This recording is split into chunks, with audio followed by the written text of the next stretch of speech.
ഇവിടെ സപ്ലൈക്കോ ഒരു സാധനം ഇല്ല, കിട്ടാനില്ല, അത് പൂട്ടി. അതിനകത്ത് ഉള്ള സാധനങ്ങൾക്ക് മുഴുവൻ വില കൂട്ടി. മുഴുവൻ സാധനങ്ങൾക്കും ബാക്കി വിലയാണ്, ഒന്നുമില്ല. അത് ഒരു കൺട്രോൾഡ് റേറ്റിൽ കൊടുത്തുകൊണ്ടിരുന്ന മാർക്കറ്റിൽ ഈ വില നിലവാരം പിടിച്ചു നിർത്താൻ പറ്റിയ ഒരു അവസരമായിരുന്നു അത്. ഇല്ല, ഒരു രക്ഷയില്ല. എന്ത് ചെയ്യാൻ പറ്റും? സാധനം ഇല്ലെന്ന് പറയുന്നതിൽ എന്തെങ്കിലും അർത്ഥമുണ്ടോ? ഇപ്പം ഈ അടുത്ത സമയത്ത് ഈ പിരിയമുളക് എന്ന് പറയുന്ന ഒരു സാധനമുണ്ട്. അത് ഇവിടെ ഞാൻ ഈ സപ്ലൈക്കോടെ കടയിൽ നിന്ന് അത് തന്നെ വാങ്ങിപ്പിച്ചത് ഒരിക്കൽ. അന്നേരം അവിടെ സ്റ്റോക്ക് തീരാറായി, പിന്നെ സ്റ്റോക്ക് വരത്തില്ല എന്ന് പറഞ്ഞു. 900 രൂപ കണ്ടായിരുന്നു എൻ്റെ വില ഒരു കിലോയ്ക്ക്. ഇന്നാളെ ഞാൻ റോഡിൽ കൂടി ഇങ്ങോട്ട് വന്നപ്പോൾ ഉണ്ടല്ലോ, ഞാൻ എവിടെ പോയിട്ട് കോട്ടയം ചങ്ങനാശ്ശേരിയിൽ നിന്ന് വരുന്ന വഴിക്ക് റോഡിൽ വണ്ടിക്കകത്തിട്ട് പിരിയമുളക് വിൽക്കുന്നു. 2 കിലോ പിരിയമുളക് 500 രൂപ. ഒരു 4 കിലോയും വാങ്ങിച്ചുകൊണ്ട് ഞാൻ വന്നു.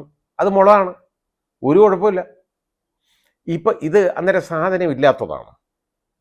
മാർക്കറ്റിൽ ഈ കടയുടമകളൊക്കെ തോന്നിവാസം പോലെ വില ഈടാക്കുന്നതിൻ്റെ തെളിവല്ലേ ഇത്? അതായത് ഞാൻ ഇവിടുന്ന് ആ സാധനം വാങ്ങിച്ചിരുന്നെങ്കിലുണ്ടല്ലോ, എത്ര രൂപ എനിക്ക് കൊടുക്കണം? 4500 രൂപയുടെ മുളക് എനിക്ക് 1000 രൂപയ്ക്ക് കിട്ടി. അല്ല, 3600 രൂപയുടെ മുളക് എനിക്ക് 1000 രൂപയ്ക്ക് കിട്ടി. അതാ നേട്ടം. അതുകൊണ്ട് കഴിയുന്നതും ആളുകൾ ഇതുപോലെ ഈ വഴിയിലൊക്കെ വെച്ച് നല്ല സാധനം വിൽക്കുന്നെങ്കിൽ അവിടെ നോക്കി അത് വാങ്ങിക്കണം. അതിൻ്റെ ഗുണനിലവാരം ഇത് സാധനം ശരിയാണോ എന്ന് മാത്രം നോക്കിയാൽ മതി, വാങ്ങിച്ചോണ്ട് വന്നു എന്ന് പറഞ്ഞ പോലെ ഉള്ളൂ. ഇത് ഒരു സാധനവും കിട്ടാനില്ല. ആ സാധനത്തിനൊക്കെ കൺട്രോൾഡ് റേറ്റ് പറഞ്ഞേക്കുന്നതൊക്കെ ഡിസ്കൗണ്ടഡ് ഒന്നുമില്ലിപ്പോൾ. അത് വലിയ വില വാങ്ങിച്ചുകൊണ്ട് പോകണം.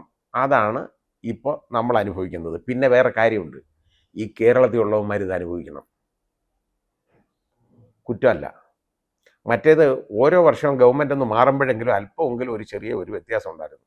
ഇപ്പോൾ തുടർഭരണം കിട്ടിക്കഴിഞ്ഞപ്പോൾ സംഭവിക്കുന്ന കാര്യങ്ങൾ നമ്മൾ കണ്ടുകൊണ്ടിരിക്കുകയാണല്ലോ, കൂടുതൽ പറയണ്ടല്ലോ. അതാണ് നടന്നുകൊണ്ടിരിക്കുന്നത്. സെൻട്രൽ ഗവൺമെൻറ്റിന് നമ്മുടെ ഗവൺമെൻറ്റിന് നേരിട്ട് ഏറ്റെടുത്ത് നോട്ടിഫിക്കേഷൻ വഴി ഏറ്റെടുക്കാമായിരുന്ന ഭൂമി വീണ്ടും അത് സുപ്രീം കോടതി വിധി അനുസരിച്ച് നിങ്ങൾക്ക് ഇങ്ങനെ വേണമെങ്കിൽ ചെയ്തോളൂ, പ്രശ്നമില്ല എന്ന് പറഞ്ഞിട്ട് അത് ചെയ്യാതെ നിർബന്ധമായിട്ടും അവർക്ക് തോന്നിവാസം കാണിക്കാനായിട്ട് വിട്ടുകൊടുത്തേക്കാണ് എന്ന് പറയുന്ന പോലെ ഉള്ള കാര്യങ്ങൾ.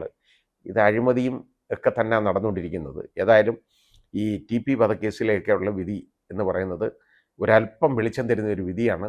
കാരണം ഇത് അക്രമം നടത്താനുള്ള ഒരു ലൈസൻസ് അല്ല ഒരു രാഷ്ട്രീയ പാർട്ടിക്കുള്ളത് എന്ന് ജനങ്ങളിലെങ്കിലും ഒരു അവബോധം സൃഷ്ടിക്കാനായിട്ട് മതിയായതാണ് എന്ന് ഞാൻ കരുതുന്നു.